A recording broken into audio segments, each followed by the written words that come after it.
Welcome to another episode of The Breakdown, and today we're going to talk about media. With the rise of social media, we've seen access to the ability to share information and influence grow in ways that no one could have ever imagined, except maybe David Bowie. I don't think we've even seen the tip of the iceberg. I think the potential of what the internet is going to do to society, both good and bad, is unimaginable. I think we're actually on the cusp of something exhilarating and terrifying. It's just a tool, though, isn't it? No, it's not. No, it's an alien life form. What do you think, I mean, when you think then about the Is there future life of it, on Mars? Yes, it's just landed here. but it's simply a different delivery system there. You're arguing about something more profound. Oh yeah, I'm talking about the actual context, and the state of content is going to be so different to anything that we can really envisage at the moment. One of the other things that we've seen has been that certain interest groups have figured out that media and social media are now indistinguishable from each other and can also be used to create and exert tremendous influence. This includes not only the ability to create social and political momentum, but also the ability to raise a lot of money. It's also critically important to recognize that there's a tremendous difference between journalism and punditry. Anyone can call themselves news. There's no requirement for the types of standards, if any, that anyone who calls themselves a reporter or a journalist actually uses when they're creating and presenting stories. Reporter and journalist aren't protected terms. What this means is literally anyone can call themselves a reporter or a journalist or say that they're reporting news. This is a really important detail that a lot of people don't realize, because a lot of people assume that people who call themselves journalists or reporters are conducting themselves with a base level of integrity and that they aren't operating with a specific bias or trying to advance a specific agenda. Real journalists have editors and oversight, because when it comes to reporting stories of major significance, having multiple sets of eyes and perspectives is critically important to ensure accuracy and a lack of bias. It's perhaps worth noting, at least one of the writers, personalities for True North has publicly written that they left the conventional practice of journalism because they wanted to operate without editorial control or oversight when they announced a brief stint at the Western Standard before apparently committing to True North. Journalism, real journalism, has standards and practices. The Canadian Association of Journalists has both principles for ethical journalism and ethics guidelines. If you don't strive to follow those basic principles, you really shouldn't present yourself as a journalist. This is why we go out of our way here at The Breakdown to make it clear we aren't journalists. We do commentary and we do satire, but we aren't journalists and we don't want to be mistaken as such. But when it comes to a lot of news organizations, they don't identify their bias or their agenda at all, possibly because it very much suits their needs not to do so.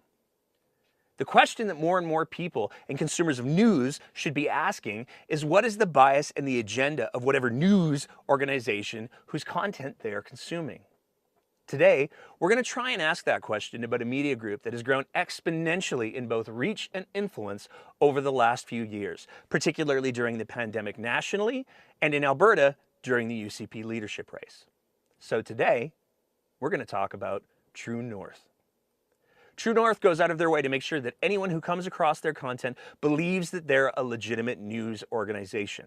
Their website is literally www.tnc.news.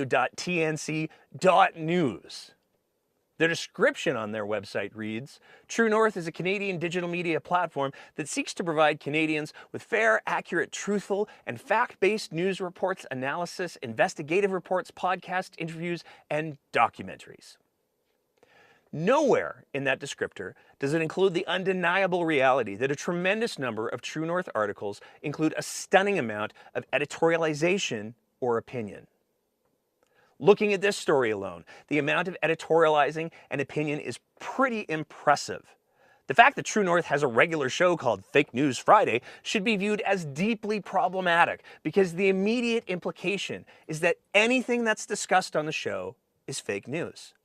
The fact that this particular example includes an open attack on legacy media, which in turn works to delegitimize any news outlet other than what True North serves up, and a direct attack on the CBC and the legitimacy of their reporting should at least give people pause. In fact, if you go through True North's reporting on just Danielle Smith, the bias that they have quickly becomes increasingly clear. Let's take a look at this story from January 23, 2023, on the search of emails in the wake of the scandal surrounding Danielle Smith's office allegedly attempting to influence Crown prosecutors' prosecutorial decisions, titled "Alberta Government Review Finds No Evidence of Claims Made in CBC Story."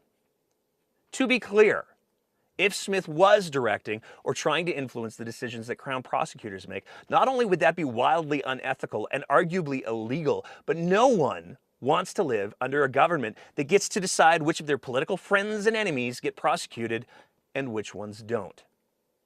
Nonetheless, the article presents the most positive interpretation of the search and makes no mention of the fact that it didn't include emails deleted more than 30 days ago, that it only included government emails, not communication outside of government emails, or that the terms of the search were never publicly provided.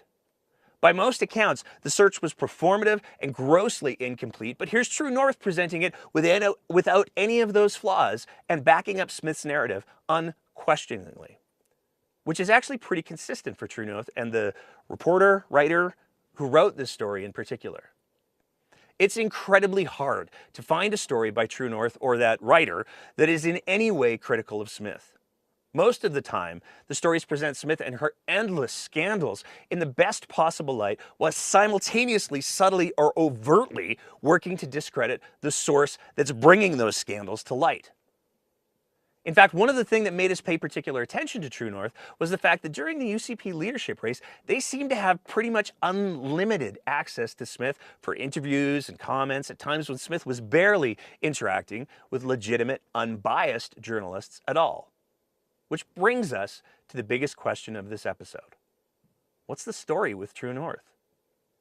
Let's start with the main figure behind True North, Candice Malcolm. According to True North, Candice Malcolm is a best-selling author, investigative journalist, nationally syndicated columnist with the Toronto Sun, and the founder and editor-in-chief of True North. She has reported from war zones, broken news stories that have made headlines worldwide, and exposed major terrorist networks operating in Canada. Born and raised in Vancouver, BC, Candice has 2 master's degrees, has traveled all over the world, and is married with 2 little kids. But as you might expect, there's a bit more to Candice's background than is included in that brief bio. According to what appears to be her LinkedIn, she is indeed the founder of True North, but there's a lot more going on there as well. Let's work our way from earliest to latest, starting in 2010 and moving up from there, because 2010 certainly seems to be relevant to what we're talking about today. From 2010 to 2012, Candice was a special assistant working for the Wild Rose Party. Her job description, by her own words, included working on the 2012 provincial election, strategic communications, social media coordinator, photographer, traveled throughout Alberta on the Leaders tour bus. So from the very beginning of her political career, Candice was already working extremely close with Danielle Smith, including riding on the Leaders tour bus. But Candice wasn't the only political staffer who cut her teeth working with Smith and the Wild Rose during that election. From a 2012 article in The Star, a team of young conservative upstarts were brought in to put a sharper edge on the Wild Rose campaign. That included Candice Malcolm, but also Ryan Sparrow, Brock Harrison, William McBeath, and Ryan Hastman.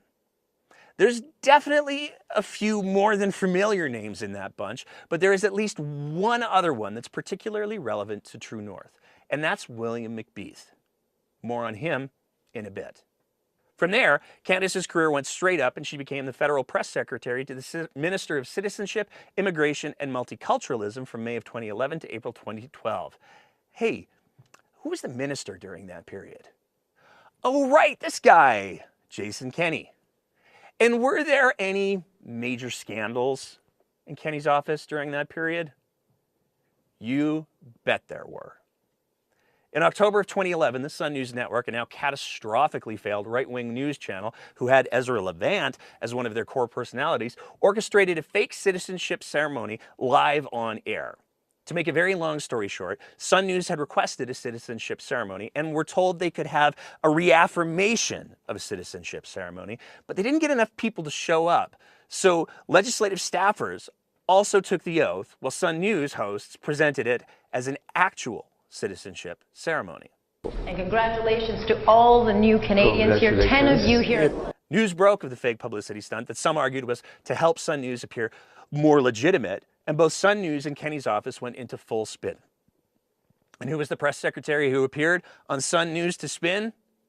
That's right, Candice Malcolm, who appeared in February of 2012 to apologize to Sun News. We're very apologetic and very sorry that this happened. It shouldn't have happened. It would seem that both of us have a little bit of egg on our face. The irony of this is that many people accuse Sun News Network as acting as the state broadcaster for the Conservative government. It seems that even back then, there may have been those who recognized that having a media organization that presents itself as a legitimate journalistic entity, unabashedly backing the government of the day, had tremendous value. Well, I guess now we know who the real state broadcaster is. It's a big debate we've had. Now I think that issue is now resolved. I thought the other interesting thing was it further illustrated how Sun TV and the whole Sun media operation is really at the service of the government. They even put their studios at the service of the government. Malcolm left her work in Kenney's office shortly after the scandal broke and immediately landed herself at a gig at, wait for it, Sun News Network as Director of Research. But as we said earlier, the Sun News Network was a financial train wreck and lost millions. In 2013 alone, they lost $14.8 million, and it became increasingly obvious that the right-wing network was doomed to failure. Candice got out before their last broadcast in February of 2015 and transitioned to a role as a columnist for Sun Media, as well as taking on the role of the Ontario Director for the Canadian Taxpayers Federation. Candice Malcolm is also the president of a social conservative secret society type thing called Project Civitas, who hosts events with the far right of the far right, providing presentations and discussions. More on them in a bit. Because with that, it brings us to True North. In 1994, a charity called the Independent Immigration Aid Association was established to help new immigrants in Vancouver navigate being in Canada. But something weird happened in 2017. In 2017, the board of that organization was taken over by three people. William McBeath, the Director of Training and Marketing for the right-wing Manning Center for Building Democracy, Aaron Schuster, an Edmonton lawyer, and in an apparent answer to the question, what do you get the wife who has everything, Kaz Nazashian, a former staffer for United Conservative Party leader Jason Kenney and husband to Candice Malcolm. The previous director of that charity told news outlet Press Progress that he agreed to transfer control of the registered charity to Candice and her husband after they told him that they wanted to use it to do research into immigration. But what happened was the charity was officially renamed to the True North Center for Public Policy and apparently received sizable donations from longtime conservative donors as a startup. What's particularly interesting, though? Despite the fact that the True North Center for Public Policy didn't exist until 2017, True North's Twitter account was actually created in 2015, and their Facebook page was created in 2016 under the name True North Initiative. The website, True North Initiative, was registered in 2015 as well. Remember that for later. There are no records of any tweets from that Twitter account prior to December 2017, which is a super weird coincidence that control was taken over of the charity in December of 2017. What tweets do exist in December of 2017, right after that takeover, are almost all signal-boosting articles written by Candice Malcolm and True North stalwart Anthony Furey, which is totally on brand for an immigration charity. So despite the Twitter account having existed for 2 years, it almost seems as if the account's timeline was purged when True North acquired its charitable organization status. There are a lot of benefits to running a charity as opposed to running a business. Being able to offer tax receipts for donations is a big help for fundraising, but the write-offs and exemptions that exist for charitable organizations are far too many for us to list here. But what do? From their website. True North is a Canadian digital media platform that seeks to provide Canadians with fair, accurate, truthful, and fact-based news reports, analysis, investigative reports, podcasts, interviews, and documentaries.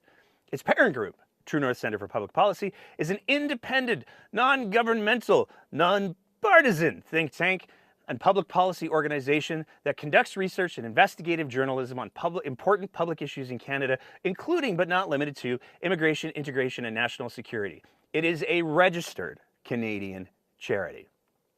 Now, there have been a lot of people who have asked for details on what kind of charitable work the True North Centre for Public Policy has done, but those details, outside of their journalism, aren't readily available. In the filings by True North to the Canadian Revenue Agency, they list their charity work as vaguely public policy research on issues related to immigration, integration, and national security. In 2021, they raised almost $2 million in revenue and reported $1.5 million in expenses, with $1.3 million going towards charitable expenses. But here's what's weird about that. They also list their total compensation for all employees as being almost $700,000. That's an expense. Which forces the question, is True North counting what it pays its various reporters as part of its charitable programs? A closer look at their expenses sure makes it seem that way, at least to the untrained eye. Because of the just over $1.5 million that True North lists as expenses, it only lists $478,057 as being allocated to research and contract services. The balance of that, roughly $1 million left over, that's their employees and day-to-day costs. 13 of the 15 employees listed on their website seem to be reporters. What's really weird is that is actually a huge number for research when you consider two things. Reporters are literally paid to do research. That's what a reporter's job is, finding stories and researching them. We spoke to a few reporters from both large and small newsrooms confidentially who were very clear a reporter's job is research. Aside from salary, the biggest costs in most newsrooms when it comes to research are document requests, and the costs of those are often in the neighborhood of 20s, even sometimes 30s of dollars. When we asked these same journalists how a media organization could spend $500,000 in researching immigration, integration, and national security, their answer was pretty much, no idea, that's insane.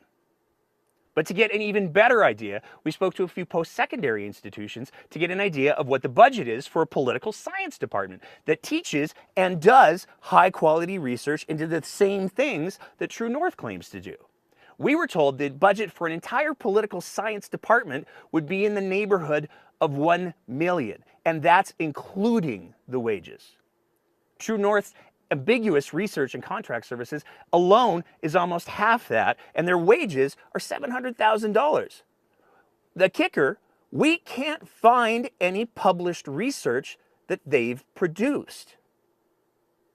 What's even weirder? The Strong and Free Network, which used to be the Manning Center, is a conservative think tank that does research. Guess what they're not? A charitable organization. Another group that seems to share a lot in common with True North, but that isn't a charity, although they probably wish they could be, the Rebel. So a comparable conservative think tank isn't a charity, and a comparable conservative media outlet isn't a charity. But True North somehow still is. And what's really wild is that True North appears to claim advertising as part of their charitable expenses. So we thought, let's take a look at some of that charitable advertising. It's a little weird to pay for promotion of a post that shows the Prime Minister being mobbed, but there's something else interesting that's going on with some of these ads. A lot of them aren't actually advertising for True North. They're using the True North advertising and platform and dollars to push people to an entirely different organization called the True Blue Initiative. So what's the True Blue Initiative? Well, it's a not-for-profit corporation, not a charity, that was created in 2015 by Candace Malcolm, who's the sole director under the name True North Initiative before she and her husband and the new board acquired that charity.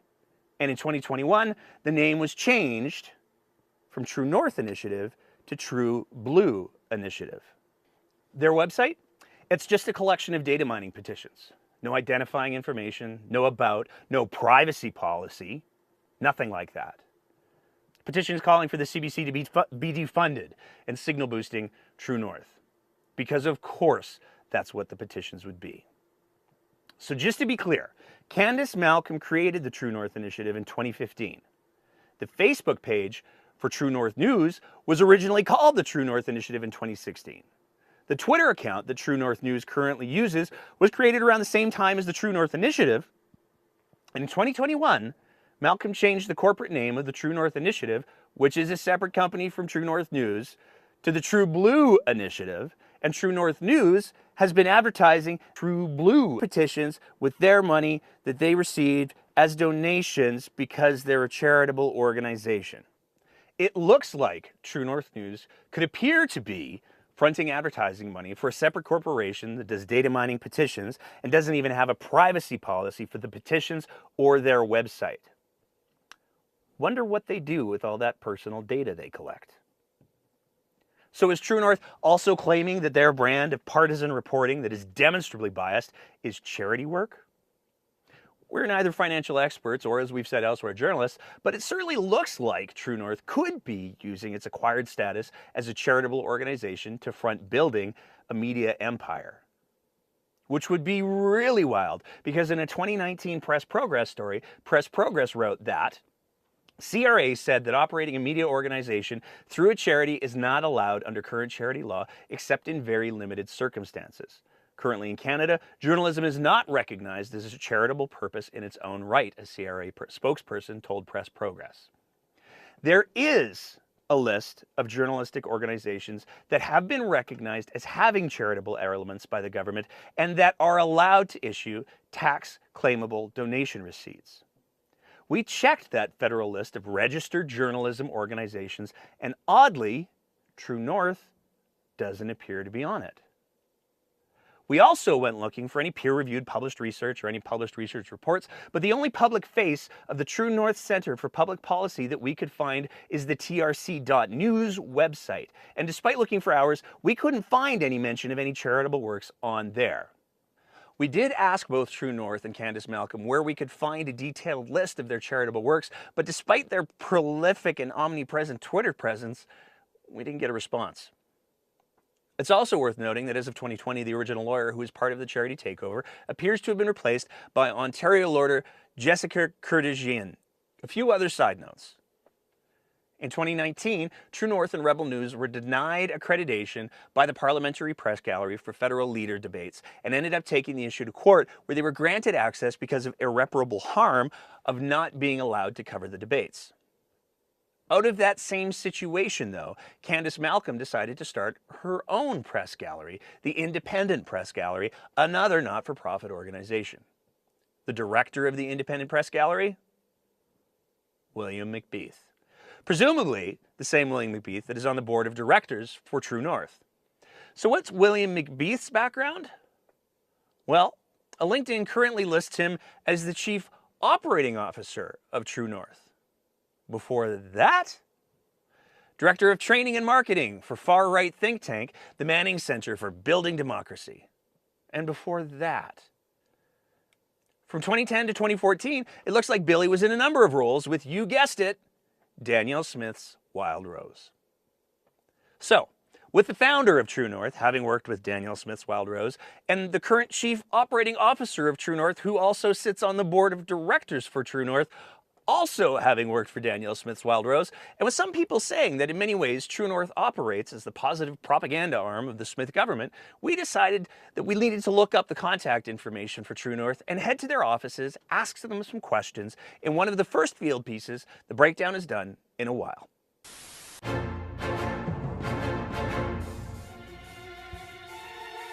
Calgary, Alberta. To many, Calgary is the economic heart of the province of Alberta. To some, the heartbeat of Canada. Definitely more important than Toronto. Those people can't even find a Cactus Club. It's in this center of economic power of the world that True North News makes their home at Suite 485, 1811 4th Street Southwest. We began our journey to what we could only imagine was a shining glass tower of truth and freedom. Starting route to 1811 4th Street Southwest. I even ditched the ball cap to make sure that I would blend in as best as I could with the media elites that I imagined call the halls of True North's sprawling corporate offices home. But even with all of the collective powers of imagination, there was no way that we could have been prepared for the paradigm of inspiring cutting-edge architecture that met us when we arrived.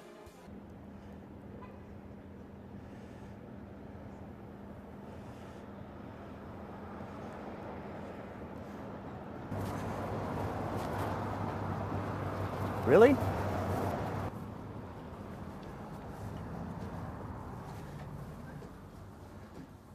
Hello. I'm curious, where's your elevator? Don't have elevator. You don't have an elevator? If I was looking for Suite 45, 1811 4th Street, where would I find that? 45. We don't have 45. 485? 485? Yeah. Is that this mailbox right Yeah, here? that's your mailbox. Okay.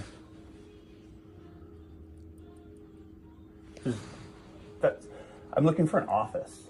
They don't have. It's just a mailing address. This is just mailing addresses? Okay. So there's nobody actually in there? No? Okay. It's just a 485 office. Okay.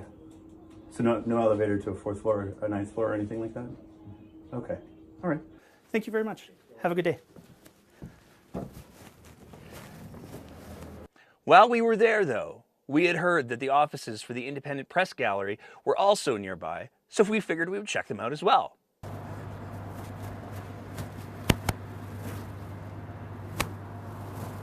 Really?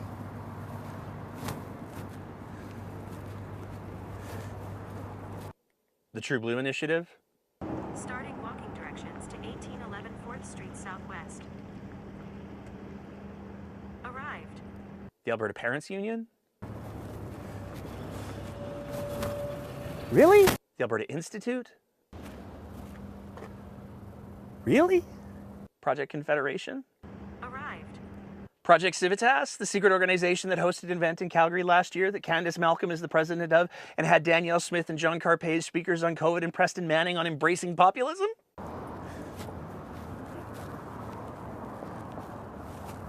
Really? Our last chance was a visit to the office of the Free Alberta Strategy, the architects of Danielle Smith's leadership campaign, the crafters of the Free Alberta Strategy, a document so fundamental to Smith's administration that she made one of its authors, Rob Anderson, the executive director of Danielle Smith's office for the Premier. Oh, you've got to be kidding me. As the sun began to set on the corporate headquarters of all of those organizations, we found ourselves leaving with more questions than answers. Starting walking directions to 1811 4th Street Southwest. Arrived. So, there you have it. True North exists out of a post office box and a UPS store in downtown Calgary that conveniently appears to serve as the corporate headquarters for a boatload of other conservative organizations. They're a registered charity because they took over a charity that provided immigration supports to new Canadians in Vancouver, and both the founder of True North and chief operating officer of True North have long and deep ties to Smith and her government. Weird how they never really talk about those things with their audience. One last note. In the article by the host of True North's Alberta Roundup that we mentioned earlier, she cited one of the reasons that she loved moving to the Western Standard was that the Western Standard is impeccably independent, refusing to accept the federal media bailout subsidy. She wrote that article before she left the Western Standard and moved to True North. Want to guess which organization was listed as taking advantage of the federal COVID relief program, the Canadian Emergency Wage Subsidy, despite showing significant revenues over expenditures year over year?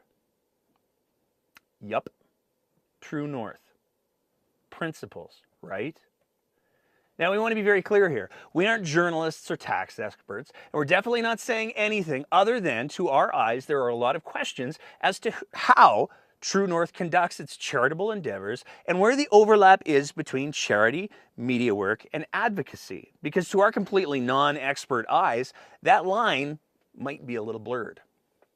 With all of that being said, if you enjoy the kind of content that we're trying to produce here at The Breakdown, we would love nothing more than if you considered signing up to be one of our Patreon sponsors at www.patreon.com/thebreakdownab, where for just the price of a fancy cup of coffee a month, you can help us continue to produce the kind of content that we do.